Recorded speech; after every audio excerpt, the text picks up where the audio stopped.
Hoje connosco, como nosso convidado, temos José Pinto Coelho, líder do ERGT, ERGT que tem este nome desde 2020, e começo aqui esta entrevista por agradecer a José Pinto Coelho e ao ERGT terem aceitado este convite do Página 1 para esta Hora Política.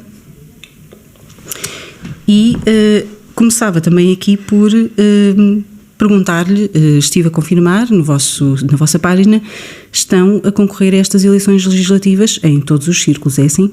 Antes de mais, quero agradecer a Elizabeth e à Página 1 o amável convite e o exemplo que estão a dar de igualdade de tratamento a todos os partidos, coisa que não se vê na grande média, digamos assim, naquilo que é chamado o jornalismo de referência, não sei bem para quem, mas pronto, mas é assim que é conhecido. Eu já respondo à sua questão, mas quero fazer esta introdução, porque efetivamente os partidos políticos sem representação parlamentar não têm a voz, não têm um mediatismo, têm apenas umas míseras migalhas. Eu, por exemplo, no dia 20 vai haver um debate na RTP 1 e 3, em direto, com os partidos sem representação parlamentar. Mas aquilo, repare, vão lá estar 10 partidos, dura cerca de 2 horas. Aquilo não é bem um debate, aquilo é uma entrevista coletiva. E é a única coisa que nós vamos ter. E é impossível, nas escassas intervenções de cada partido, que ao todo sobam para aí 7 ou 8 minutos no máximo, é impossível passar qualquer mensagem. E, portanto, há uma desigualdade brutal entre os partidos com representação e sem representação parlamentar. Ora, dir-nos-ão, mas é que os outros têm votos e vocês não tiveram, portanto merecem mais. Não, as coisas não são assim. Quando estamos em eleições tem que ser um ponto de partida igual para todos, porque senão é um círculo vicioso. Então, como uns têm votos, têm voz. Como têm voz, têm votos. Os outros, isto é um círculo vicioso. Aliás, há um partido que fez uma queixa, pelo menos um, que se saiba que fez uma queixa, uma Nova Direita, sim, à Comissão Nacional de Eleições, precisamente pela falta de pluralismo que está a existir, claro, nessa questão dos debates. Mas repare que eles fizeram, eu sabia que tinha feito uma queixa, mas fizeram uma queixa porque são ainda ingênuos, porque são novos. Porque se estivessem aqui há 20 anos a batalhar contra isto, sabiam que uma queixa dessas não dá em rigorosamente nada. Todo este sistema está profundamente blindado. Não vale a pena, é perda de tempo e é criar ilusões absolutamente inúteis. Bom, em relação à sua questão, nós concorremos ao país todo, a todos os 22 círculos, somos um dos partidos sem representação parlamentar, um dos 3 que concorrem em todos os círculos. Aliás, José Pinto Coelho é cabeça Lisboa. De lista por Lisboa, exatamente. Também João Paes do Amaral, vice-presidente, é o cabeça de lista por Leiria. É onde ele reside, exatamente. Uhum. E, portanto, o nosso objetivo, ponto 1, é participar, se nós somos partido, é para participar nas eleições, para ir a votos, sabendo, à partida, que há uma grande desigualdade e que, infelizmente, em Portugal, e não só, mas o que nos interessa é o nosso caso, não é? Existe uma lógica que é profundamente, a meu ver, absurda, que é a lógica do voto útil ou voto estratégico. As pessoas andam sistematicamente a votar, não naquilo que mais gostam ou que acreditam, para votar em esquemas de estratégicos, para correr com outros, é a lógica do mal menor, e então, esse voto estratégico acaba por penalizar gravemente e ser uma injustiça perante o voto ideológico ou por convicção. E nós temos sido sempre vítimas disso. E sabemos-lo, porque eu conheço N pessoas, mas N mesmo com N grande, que dizem-me na cara, eu prefiro as vossas ideias, mas vocês não têm hipótese. E nós sempre fomos vítimas disso, ou é do CDS, ou é do Chega, quer dizer, e portanto, chegamos... Mas têm esperança de conseguir... Sim, claro, quais são os vossos objetivos? Pronto, eu já vou então diretamente a essa resposta. Portanto, nós somos um partido que desde o início, desde que sou presidente em 2005, e temos ido a votos e temos vindo a crescer, apesar de tudo, e chegámos a ser, entre os partidos sem representação parlamentar, um grande entre os pequenos, digamos assim. Nós em 2015 chegamos a ter 27 mil e tal votos, quer dizer, não é uma coisa assim tão ridícula como isso. E sentíamos o crescimento. Nós estávamos a crescer claramente, isso era tão perceptível, tão palpável, mas depois entrou em cena política algo que nos prejudicou gravemente e que levou ao nosso eleitorado. Que as pessoas vão atrás de ilusões, vão atrás de quem tem voz, do mediatismo, etc. E o nosso eleitorado fugiu-nos. E, usando uma linguagem de luta, de boxe, digamos, eu costumo dizer que em 2019, que perdemos 10 mil votos, passámos de 27 mil para 17 mil, fomos às cordas. Em 2022 fomos ao chão, porque passámos para 5 mil votos. Está a falar da subida e da concorrência, entre aspas, do Chega? Sim, claramente desse partido. E fomos ao chão. 5 mil votos são aqueles que são resistentes, são aqueles que realmente votam por ideologia pura e não embarcam em ilusões ou utopias ou no voto estratégico. E pronto, e claro que isso tem reflexos no ânimo, na debandada, na perda de crença por parte de muita gente. E na parte financeira, certamente. E na parte financeira, claro, nós somos um partido. E também aí há uma grande injustiça. A conversa vai, isto é como cacho de uvas, eu já lá vou aos objetivos, mas também aqui há uma grande injustiça na parte financeira, porque as pessoas não têm a consciência disso, mas os partidos com representação parlamentar são subvencionados pelos nossos impostos. Os partidos sem representação parlamentar não são subvencionados, ou seja, uns ganham dinheiro por cada voto, outros não ganham. Portanto, há um tratamento desigual. Isso não me parece justo. É evidente que os partidos todos deveriam receber dinheiro do erário público. Portanto, não jogam em pé de igualdade, não partem... Nem isso é pé de igualdade. É evidente que se nós tivermos agora 5 mil votos, deveríamos receber por cada um desses 5 mil votos, que essas pessoas não são menos do que os 2 milhões ou o que é que teve o PS e que recebem em função disso. Portanto, todos os partidos deveriam receber. E nós até defendemos que os partidos recebem muito dinheiro da subvenção, que é uma injustiça, que é 135 avos do IAS. Nós defendemos que isso é muito. Estamos a falar de cerca de 3,5 € por cada voto, que os partidos recebem barbaridades do nosso erário público. Eu compreendo que os partidos possam receber subvenção, porque afinal, se são um mecanismo fundamental para que o sistema político exista, eu compreendo que possam receber subvenção do próprio Estado. O Estado também tem que se alimentar a sua própria máquina, não é? Agora, nós defendemos aqui essa subvenção devia ser muito inferior, cerca de 400 avos, ou seja, mais ou menos 1 € ou 1 € e pouco por voto, e já não é nada mau, pronto. Mas devia ser para todos. Então, o que é que sucede? O PNR, sempre foi um partido que só viveu exclusivamente das cotizações dos militantes, exclusivamente. Ou seja, é muito pouco. Mas uma coisa era termos tido habitualmente um orçamento anual de cerca de 7 mil € e agora levou uma pancada muito grande. Nós apresentamos para estas eleições um orçamento de 1.500 € que se resume praticamente, exclusivamente a tempos de antena e mais nada. Nós não temos dinheiro para campanha nenhuma, de resto nunca tivemos, raramente publicámos um ou outro outdoor. É absolutamente impensável. Fazem campanha hoje mais o cara a cara, redes sociais. É basicamente por aí. E, portanto, agradecemos muito as iniciativas como esta da página 1, de nos poder dar voz. Bem, sei que infelizmente o alcance não é o mesmo alcance, infelizmente, que terá uma televisão em horário nobre, mas pronto, é com isso que contamos. E, portanto, nessa perspectiva, em termos de objetivos, finalmente chegamos a esta parte. Primeiro, objetivo, concorrer, porque é uma questão de orgulho até, independentemente se vamos ter mais votos, menos votos, pronto. E há sempre a esperança de que haja um crescimento. Eu também acredito que nas últimas eleições nós concorremos com a palavra ergue-te, e eu acredito, até porque já ouvi algumas vozes nesse sentido, muita gente nem sabia que era o PNR. Portanto, foi um risco calculado, mas há um preço a pagar também. E eu acredito que tínhamos sido vítimas disso. Nestes 2 anos já houve um maior conhecimento, já houve 2 anos, e sei perfeitamente que vamos ter votos novos, não tenho a menor dúvida. Ou seja, o nome já é mais conhecido, já começa a ser pessoas que não se tinham apercebido e que já se apercebem. Portanto, é um risco calculado, mas mudámos o nome numa altura que nos era de facto adversa. Pronto, mas são erros ou não sei, mas nós pensamos as coisas a prazo e não no imediatismo. Nós não somos nada imediatistas, somos corredores de maratona de fundo. E então, como objetivos, qual é que é um bom resultado? Um bom resultado, para mim, é único e exclusivamente este, ser eleito. para mostrar aos portugueses, aí sim, finalmente com voz, o que é verdadeiramente o único partido antissistema verdadeiramente. Não é faz de conta, não é oposição controlada, é ser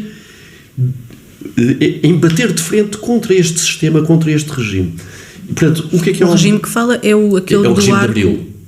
É o regime que nasceu no dia 25 de Abril e que nós não sufragamos, ao contrário de todos os outros partidos políticos. Nós somos um partido que não gostamos deste regime. Foi um regime que inaugurou, do nosso ponto de vista, a página mais negra da história de Portugal. Pior ainda do que o tempo dos Filipos, estivemos ocupados por espanhóis, mas era uma ocupação externa, e agora estamos a ser ocupados pelos próprios, na nossa opinião, traidores internos, que é pior ainda. Antes de avançarmos para as vossas propostas e para o vosso programa, aproveitando o que está a dizer, vale a pena também aqui esclarecer em relação ao vosso partido. Portanto, é de esperar um programa de cariz nacionalista e também mais conservadores. São um partido muito apontado como sendo de extrema-direita, defensores do salazarismo, mas existem enquanto partido numa democracia fundada por 25 de Abril. Portanto, para também falar e explicar um bocadinho a quem nos está a ouvir e aos nossos leitores, como é que um partido de extrema-direita e que elogia, admira Salazar, convive com a democracia. É sempre um bocado complicado falar em rótulos. Eu não tenho medo, nunca tive medo de dizer nada daquilo que penso, e nunca digo o que não penso, nunca. Não ando aqui com jogos. Mas não se revê nestes Mas é isso que eu vou explicar. Okay. Eu pessoalmente sempre me afirmei de extrema-direita, não tenho nenhum problema, tenho muito orgulho em ser de extrema-direita. Agora, o que acontece é que, quando se fala em rótulos políticos, é sempre um bocado complicado, porque cada um tem a sua ideia do que é isto ou o que é aquilo. E não há uma base clara ou científica sobre isso. Mas quer dizer que há várias extremas-direitas? Então, mas não, quer dizer o seguinte: à direita e à esquerda, okay, se assumimos que a direita é que à esquerda, e se assumimos que quando eu for eleito, onde é que me vou sentar? É na extrema-direita do Parlamento, porque não há ninguém mais à direita do que eu. Portanto, isso não é nada de pejorativo. Pronto, é assim. Há a extrema-esquerda, o Bloco de Esquerda é a extrema-esquerda, há o extremo-centro, o PSD é extremo-centro, por exemplo. E portanto, o vosso partido foi muito... O nosso partido é um partido, claramente, mas o rótulo que eu prefiro somos um partido nacionalista, um partido soberanista. Isto é que nos identifica. Agora, se querem chamar extrema-direita, extremo alto, extremo... o que quiserem. Eu considero-me naturalmente extrema-direita. Agora, tem sim muitas apontadas semelhanças, por exemplo, à francesa Frente Nacional. Já não.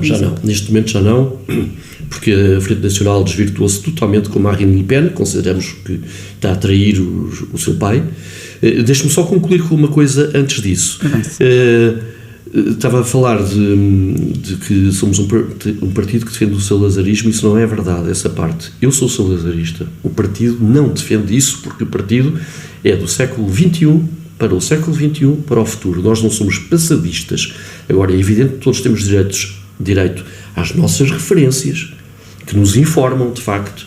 Temos direito a isso. Ainda agora vão celebrar os 50 anos de 25 de Abril e podemos dizer, são saudosistas, passadistas, já lá vão 50 anos, quer dizer, todos temos direito a ter referências. O partido não tem o salazarismo por referência, não tem. O partido é nacionalista do século XXI para o século XXI, que isso fique claríssimo. Eu, pessoalmente, tenho a mais profunda admiração por Salazar e pelo Estado Novo, mas isso pertence ao século XX. Hoje em dia seria absolutamente impossível de replicar, porque a sociedade mudou. Pronto, portanto, esse esclarecimento era necessário fazer só para corrigir um bocadinho aquilo que disse. Relativamente, estávamos a falar da Frente Nacional e de outros partidos. Eu já fui à França, concretamente 2 vezes, discursar, foi um pequeno discurso, em iniciativas da Frente Nacional no tempo do pai Jean-Marie Le Pen, nomeadamente em 2007, quando ele se candidatou a eleições presidenciais e convidou alguns partidos congêneres europeus. Eu tive a honra e o privilégio de ter estado lá num pavilhão imenso em Lille, completamente repleto, e durante uns minutos discursar em francês a apoiar a candidatura de Jean-Marie Le Pen. Hoje em dia o partido desvirtuou-se bastante, a filha claramente traiu os caminhos do pai, portanto nós nesse aspecto não temos qualquer ligação, hoje em dia, com esse partido. E tal como esse, há pouco estava a referir, como outros partidos também conotados com a extrema-direita têm estado a desvirtuar-se, é isso que quer dizer? Sim, tem havido um certo desvirtuamento, mas eu não concordo. Aí está o problema dos rótulos. A comunicação social e a narrativa politicamente correta gosta de ter rótulos para fazer uma encenação, dizer que há uma extrema-direita, que há uma extrema-esquerda, que por acaso nunca falam nisso, mas pronto. E chamam extrema-direita a tudo que seja um bocadito fora daquilo que é o grande centrão. E isso é profundamente incorreto. E quanto mais chamam extrema-direita ao Chega, que não é, mais votos lhes estão a dar. Isso é um erro crasso. Porque estão-lhes a chamar uma coisa que na verdade não são, e isso atrai votos. Entende que a imprensa está a promover o Chega? Sempre esteve. Sempre. Desde antes da sua existência. É cotidiano. O André Ventura sempre as notícias, sempre, porque ele é extremamente hábil, muito esperto, é muito hábil e sempre arranjou casos, historietas e ruído para aparecer na comunicação social. Sempre foi muito hábil nisso. E, portanto, o Chega foi completamente promovido pela comunicação social e continua a ser. Não sendo esse o objetivo desta entrevista, sinto que talvez, não sei se guarda aqui alguma tristeza ou rancor relativamente a André Ventura. No passado tentou algum tipo de aproximação. O que é que se sente realmente nesta altura em relação a André Ventura? Eu não tenho propriamente um rancor, digamos assim, porque eu não... Acredita que André Ventura não é de extrema-direita? Não é. Ele é de extremo oportunismo, ponto. Eu, quando digo estas palavras que parecem duras, acredito que eu não tenho rancor, porque eu luto contra os sentimentos primários de rancor. Não quero, até porque isso, o rancor só faz mal, em primeiro lugar, a quem o sente. Portanto, eu não tenho sequer rancor. Agora, não ando aqui a adorar a pílula em relação a isso. É um homem que é um social-democrata, que pertence ao sistema, que teve, creio que 17 anos ou coisa que o valha, no PSD, sempre a apoiar aquele partido social-democrata, e que depois foi alavancado pelas aparições na CMTV e colunista no Correio da Manhã, e depois foi posto, não sei porquê, nem me interessa, mas foi posto num lugar-chave para lançar o Chega, que já tinha imensos outdoors antes de ser partido, portanto há muito dinheiro ali, que entrou ali muito dinheiro, e portanto teve imensa visibilidade, e realmente foi lançar pontos de chamados soundbites, eu não gosto disso, eu prefiro dizer chavões, porque eu sou português,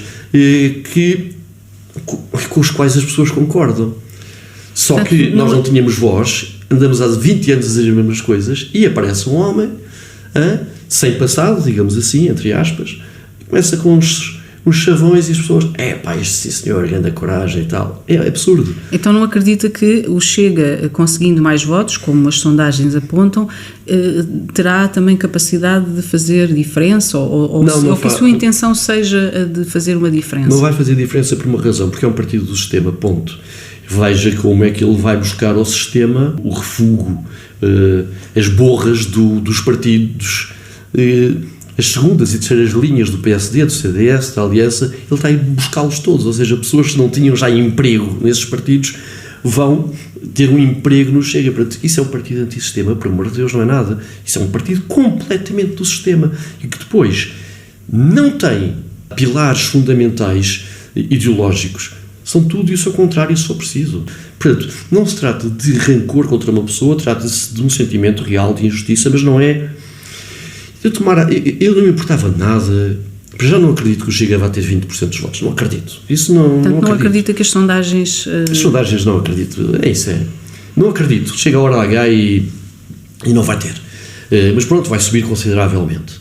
Vai subir até ao ponto em que as pessoas começarem a ver assim, isto afinal é mais do mesmo. E onde ver isso? Onde ver? Mas não interessa, eu quero pensar no ERGT, que é isso que me interessa. Agora, efetivamente, aquilo, eu não me importava que eles tivessem 10%, 15% de nas tintas. Eu não quero é que as pessoas que pensam como nós, que não votem em nós e estejam a desperdiçar votos noutro partido. É isso é que me chateia. Portanto, aí é que não é rancor, mas é é mágoa. É uma mágoa de abandono, sentimento de traição, de abandono, de que as pessoas deviam apoiar um partido no qual acreditam e não um partido porque vai correr com o PS. Eu acho que isso é tão redutor e tão pouco exigente. As pessoas são tão pouco exigentes. Aquilo que querem é correr com o PS. Para quê? Vão correr com o PS agora, daqui a uns anos o PS está lá outra vez? Nada tem mudado. Isto é um ouvir ao disco e toca ao mesmo. Portanto, o grau de exigência das pessoas é extremamente baixo e isso chateia-me, porque se houvesse coragem para mudar, é para mudar mesmo. E uma mudança a sério, uma mudança de paradigma e de mentalidades, exige sacrifícios. Não se muda só porque vem uma passadeira à frente e cavalgam essa passadeira. Agora com este partido vamos correr com o PS. Sem esforço. Ficam muito comodamente, só vão lá pôr o voto.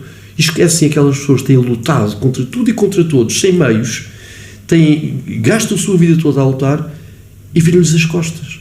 Quando isso é que seria, o ERCT é que seria o partido de real oposição ao sistema e que não tem ilusões para mudar as coisas. O paradigma existente atualmente é um processo que vai levar muito tempo e vai exigir muito sacrifício, mas com um objetivo, que é realmente tornar Portugal novamente português. Então podemos excluir algum tipo de viabilidade, por exemplo, de disponibilidade do ERCT para entrar em coligações, seja nestas eleições, seja noutras, no futuro? Eu acho que não faz sentido que coligações é uma coisa que não faz sentido. Das duas, uma, se há um partido, é porque esse partido defende algumas coisas. Se há outro partido, é porque esse outro partido defende outras coisas.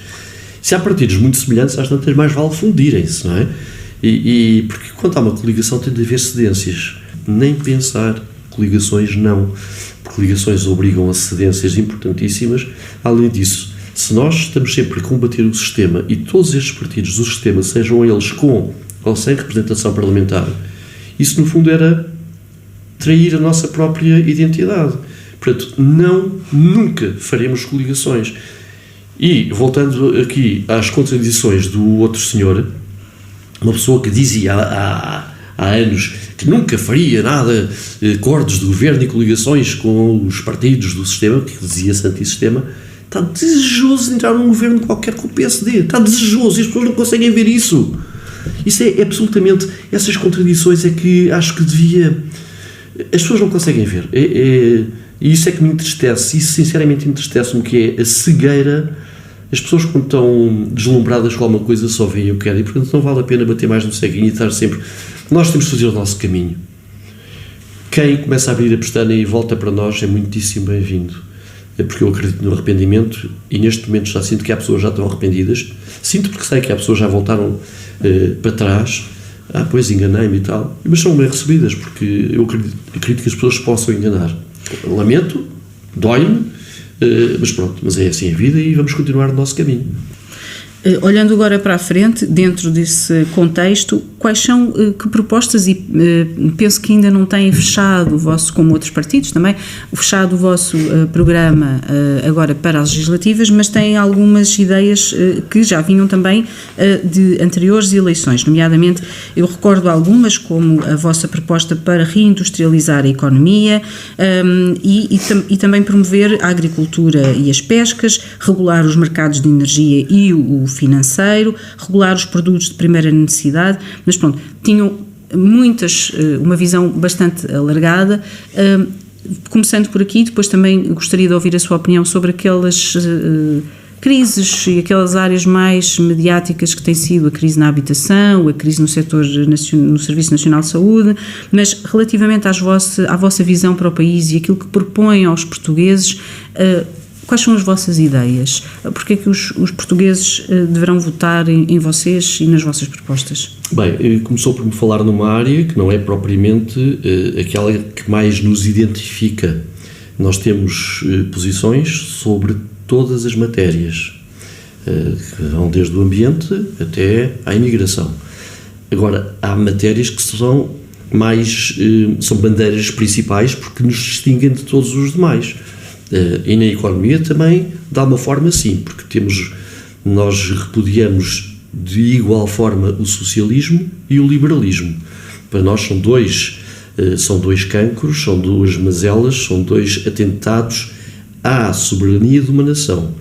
Nós repudiamos veementemente o socialismo por criar um Estado paternalista, igualitário, que não permeia o mérito, que trata de igual forma o empreendedor e o parasita, e repudiamos igualmente, veementemente, o liberalismo que sobrepõe a economia e o mercado à política, às nações. Então o que é que defendem nesse aspecto? Nós defendemos aquilo que, como dizemos aqui no início do nosso programa, nós defendemos a identidade, o património histórico-cultural e a soberania da nação, para que a nação seja coesa e que tenha futuro.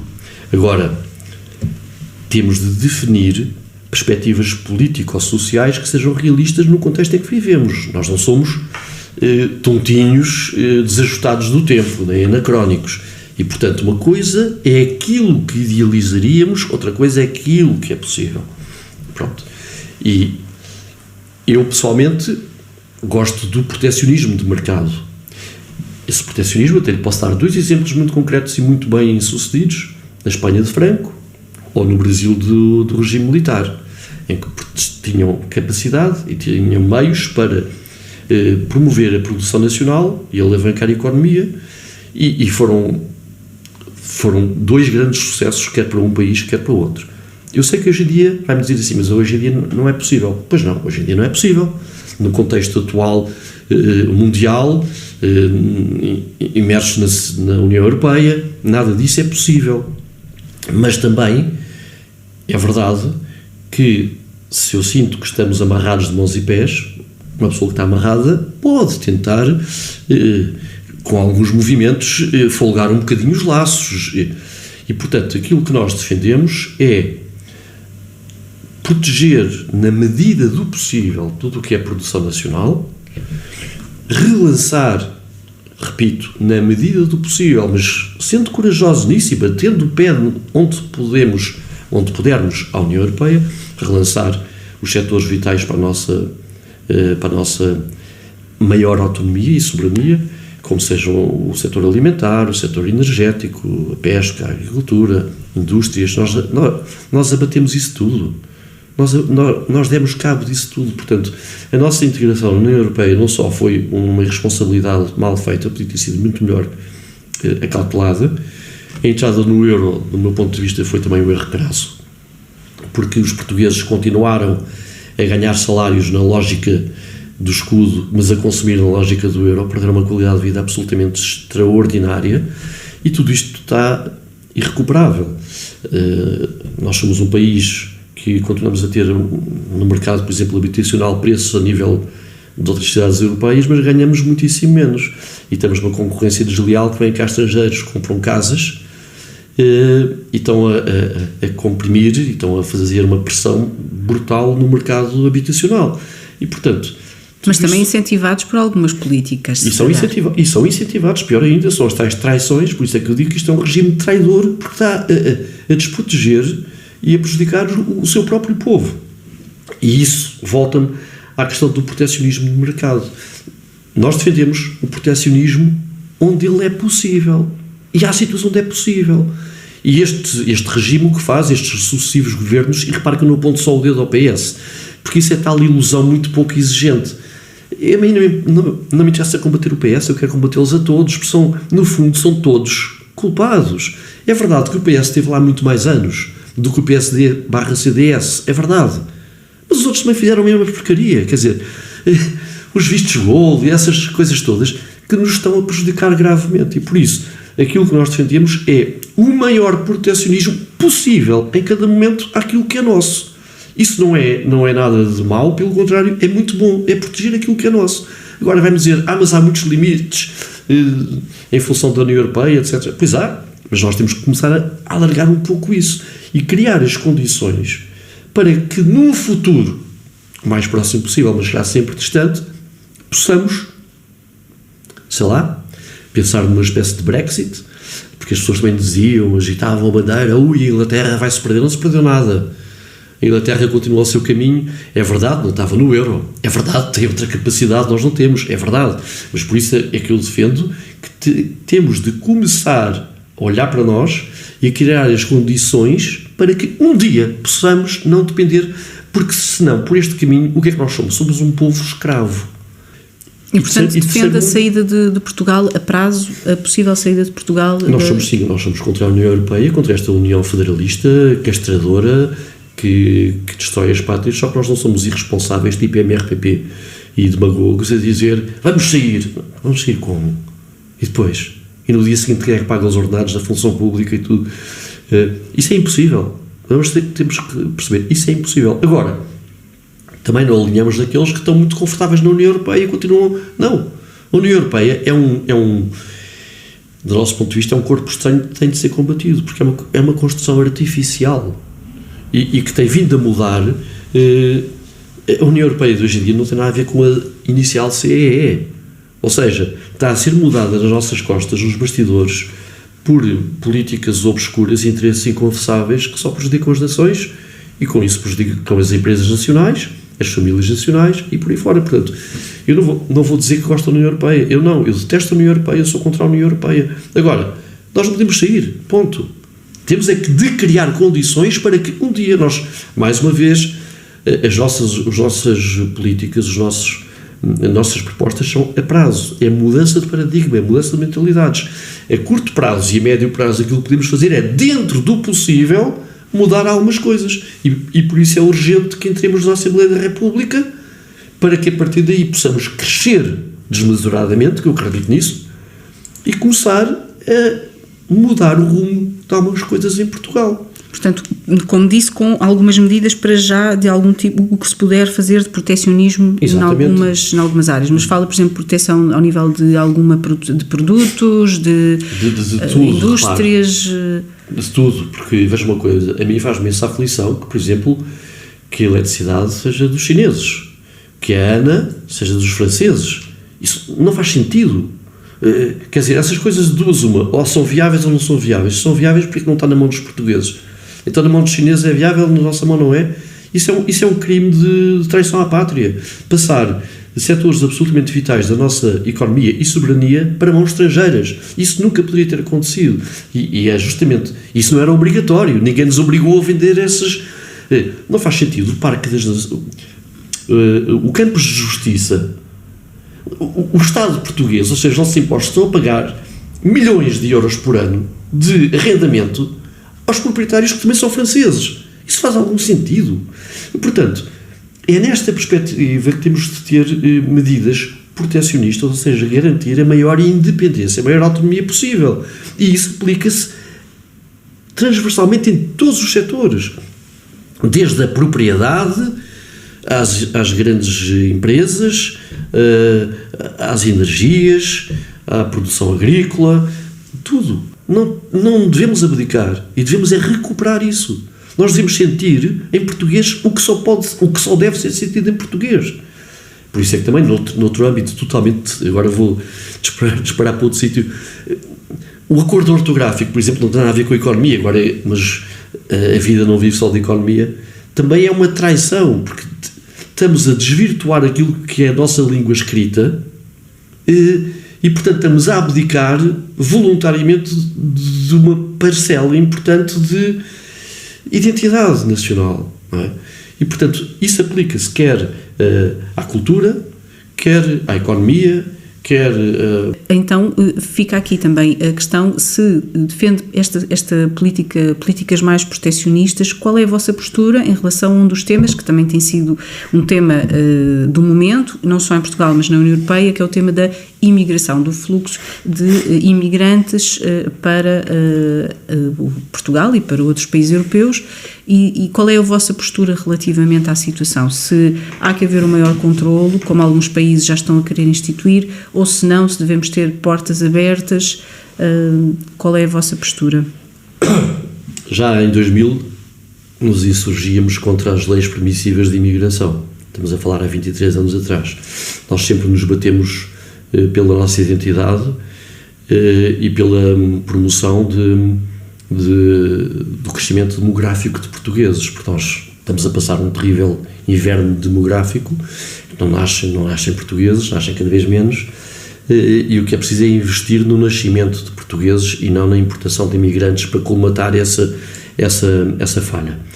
E nós sempre nos insurgimos contra aquilo que chamamos a invasão imigrante, ou seja, uma imigração descontrolada, uma imigração excessiva e, sobretudo, se ela vem de pessoas que culturalmente não partiram da nossa matriz, que isso é pôr em perigo, obviamente, a nossa identidade, a nossa matriz cultural, os nossos costumes.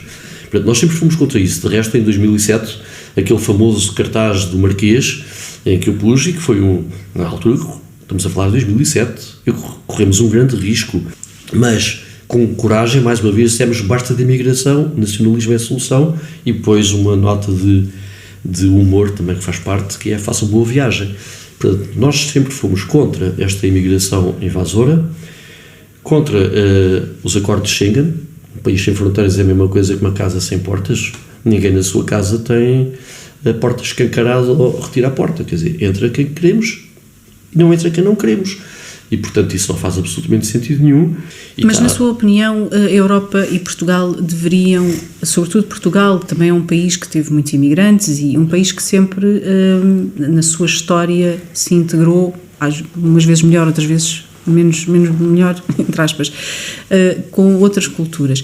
Entende que Portugal e a Europa deveriam fechar os olhos, por exemplo, a imigrantes que vêm de países que estão em guerra, de situações de pobreza extrema, de fome, que atravessam o Mediterrâneo.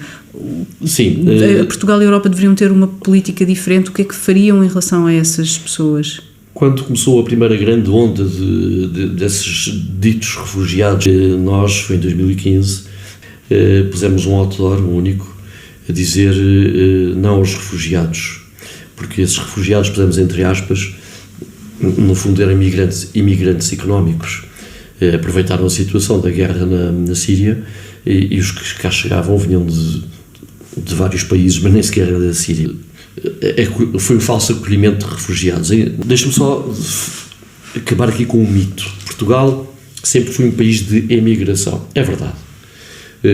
Portugal tem tido surtos de emigração consideráveis desde o século XIX, pelo menos, para vários pontos do globo, mas, atenção, primeiro, os portugueses que ficam não têm de ser reféns dos que partem, era o que mais faltava. Então, aqueles que ficam têm de aceitar como moeda de troca outros só porque alguns dos nossos querem ir para fora, ponto 1. Portanto, e hoje tem de novo esse movimento, com muita saída de jovens. Exatamente, mas eu já lá vou esse aspecto.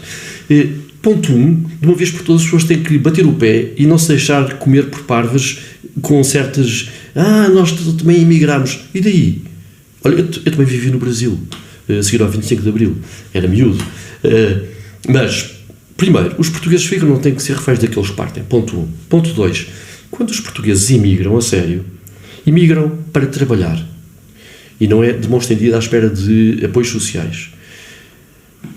E quando imigram, respeitam o país que os recebe, integram-se e vão para países de matriz cultural semelhante. E os portugueses dos anos 60 foram viver para bairros de lata, eram chamados bidonville, e portanto o português não emigra para usufruir de apoios sociais, emigra para ter uma melhor vida e para países semelhantes. Mas nós não temos de ser reféns disso, e nós não temos que receber uma imigração de que custa muito ao país, por muito que os observatórios digam, não, mas dão lucro nada, porque repara uma coisa, é evidente que os que trabalham têm de descontar, mas isso é a parte do lucro. Para já nós não temos que ver as coisas da perspectiva economicista, porque há coisas muito mais importantes, como a questão da identidade e da substituição populacional, que há muitos anos vimos alertando.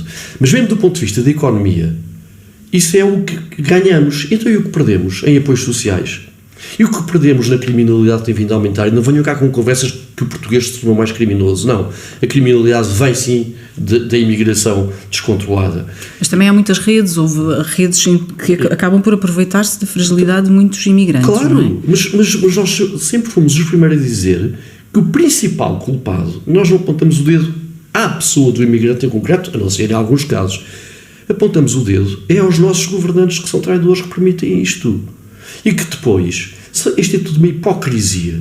Nós estamos a assistir a uma invasão do Hindustão, pessoas que vêm do Paquistão, do Nepal, da Índia, do Sri Lanka, não importa, e que depois têm trabalho escravo.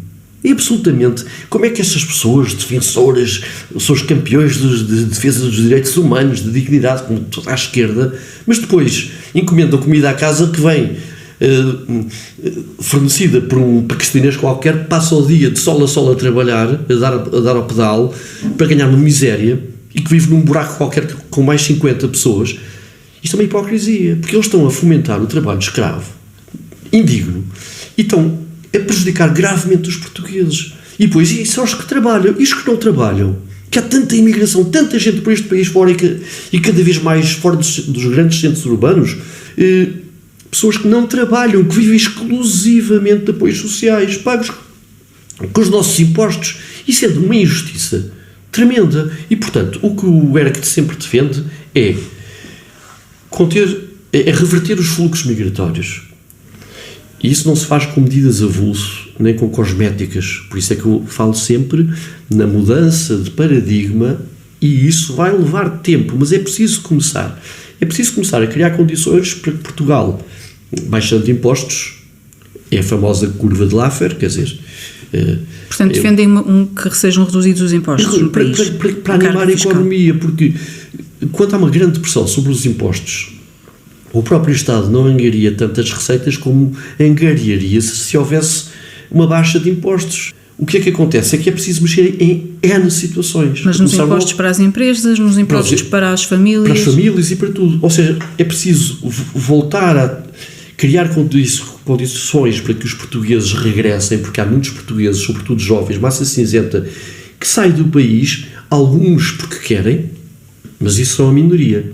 A maior parte é porque a sua mãe pátria lhes recusa o ganha-pão digno e o seu valor. Recusa-lhes isso, não lhes dá valor, porque as pessoas tiram cursos superiores muitas vezes e depois vão ganhar 800 ou 900 euros. E não têm habitação, há também essa questão. E não têm habitação, e então, mas que soluções, já que falou na questão dos rendimentos, e até porque temos já muito poucos minutos, estamos a 4, 5 minutos do fim da entrevista, o tempo corre, uma hora corre. É verdade. Mas assim, em resumo, para fixar de facto esses jovens e para, já percebi que também pela descida dos impostos pretendem revitalizar aqui a economia. Mas para haver aqui uma solução para que de facto hajam salários mais dignos, sobretudo para os jovens licenciados, e há a questão também da habitação, mas outros problemas que temos, nomeadamente no acesso à saúde. Que medidas é que, para melhorar os rendimentos e também no acesso à habitação, propõem, por exemplo? Então, várias coisas. E vou ser muito sumário. Então, em relação à imigração, fechar as portas, mandar embora aqueles que estão cá a mais e que vivem em apartamentos aos 50, aos 40 e por aí fora. Nós não queremos cá imigrantes de raças e culturas que não tenham nada a ver connosco. É uma questão, ponto 1. Queremos mudar a lei da nacionalidade. A nacionalidade herda-se, não se atribui administrativamente na Secretaria. Isso é um absurdo. Isso por um lado. Por outro lado, atrair os jovens baixando impostos. Em relação à habitação, isto é surreal. É culpa direta de todos estes governos que promoveram esta situação. Mas tem solução? Temos solução. Primeiro, isto vai doer a algumas pessoas e vão dizer isso perdem votos, não quero saber. Nós pensamos nos portugueses em primeiro lugar. Acabar com o alojamento local nas grandes cidades. Pronto, extinguir. Em Lisboa e Porto não pode haver alojamento local. Pronto. Nas terras, onde quiserem, tudo bem. Fiscalizar as casas que têm a viver 20, 30, 40, 50 indostâmicos, etc. Isso é proibir. Mandá-los embora para a sua casa. Acabar com isso tudo. Reverter os fluxos migratórios. Recuperar edifícios que estejam devolutos do próprio Estado. Impedir a venda de casas a não residentes em Portugal. Porque tem havido uma imensa especulação imobiliária e nós estamos a concorrer com o poder de compra de estrangeiros. Portanto, isso já são, só por si, medidas bastante adequadas. E depois, há a questão de que a Caixa Geral de Depósitos devia, efetivamente, baixar os juros da habitação, porque tem margens de lucro astronómicas e se nós não podemos impor isso aos bancos privados, o Banco do Estado o Estado tinha a obrigação de... Aí está um aspecto de intervencionismo e de protecionismo. O Estado tinha a obrigação de o fazer. E depois, por concorrência, os outros eram obrigados a baixar também. E, portanto, há certas medidas que... Portanto, com o conjunto dessas propostas, já iria ser criado algum parque habitacional? Eu estou convencido que sim. Estou convencido que sim. E só para terminar, também porque é um tema que, aliás, durante os últimos anos houve vários temas em que o vosso partido foi crítico, nomeadamente a questão da TAP, a forma como foi feita toda a gestão do processo da TAP, mas também em relação, no setor da educação, temas como a aula de cidadania, que o vosso partido defende que deve ser extinta. Quer falar um bocadinho sobre isso na educação? Que mudanças é que defendem? Pronto, a educação está muitíssimo capturada pelo marxismo cultural, sem dúvida, pelo aquilo que chamam a ideologia woke e não sei o que, essas coisas, e temos que despir a educação de qualquer tipo de carga ideológica. A disciplina de cidadania, nós, ao contrário de outros que defendem que seja opcional, nós não defendemos que seja opcional. Nós defendemos que deve ser extinta, porque não podemos permitir que, mesmo opcionalmente, a pretexto de uma suposta cidadania, despejem lixo na cabeça das nossas crianças. Está a falar da questão da identidade do género? Da ideologia de género e essas coisas. Para já, não é género, é sexo. Existe o sexo masculino, o sexo feminino, ponto final. Portanto, tudo isso já é uma nova língua que estão a querer impor para confundir as mentes. E é preciso ter coragem de dizer. Eu não falo em género, é sexo. Só há 2 sexos. O resto é tudo fantasias e invenções delirantes, esquerdistas e coisas afim. Depois, como é que é possível estarmos a investir 400 milhões, penso eu, nesta ideologia de género e numa das parcelas desse investimento é para ir buscar ao Uganda homossexuais que são lá perseguidos? Quer dizer, mas nós somos o quê? Somos algum caixote de lixo para vir para aqui tudo o que os outros países não querem? Nós não somos também a Santa Casa da Misericórdia para os outros. Tudo isto é um perfeito absurdo e, portanto... Mas também são pessoas que são sujeitas, se calhar, a estarem sujeitas a poderem ser detidas e a serem maltratadas nos países de origem. Mas nós é que temos de estar a receber isso e pagar com o nosso dinheiro. Mas cada um resolve os seus problemas. Os islâmicos, por isso é que nós somos também contra o Islão e não queremos cá o Islão. Nós, ao importarmos o terceiro mundo, ficamos iguais ao terceiro mundo.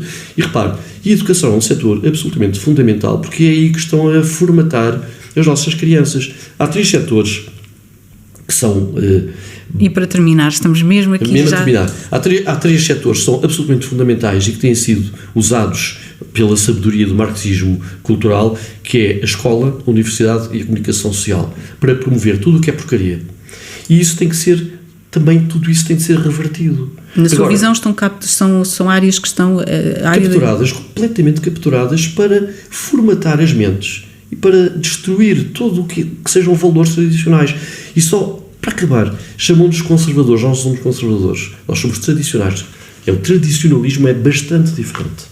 E com esta nota, também para clarificar, fechamos aqui esta entrevista, hoje a José Pinto Coelho, líder do ERCT, e deixo aqui de novo um agradecimento a José Pinto Coelho por ter aceitado este convite do Hora Política do Página 1 e aos nossos leitores e aos nossos ouvintes deixamos aqui também um agradecimento e até breve.